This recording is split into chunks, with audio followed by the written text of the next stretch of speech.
जो मरकजी ख्याल है वो है 100 गुना फल लाना।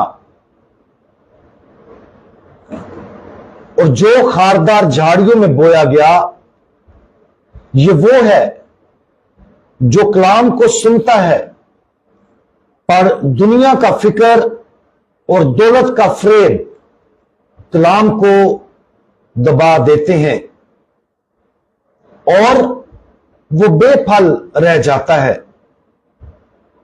लेकिन जो अच्छी जमीन में बोया गया, ये वो है जो कलाम को सुनता और समझता है और फल भी लाता है। कोई 100 गुना फल देता है, कोई 60 गुना, कोई 30 गुना। अजीज मोमिनीन, आज खुदावंद यीशु मसीह अपने शागिर्दों को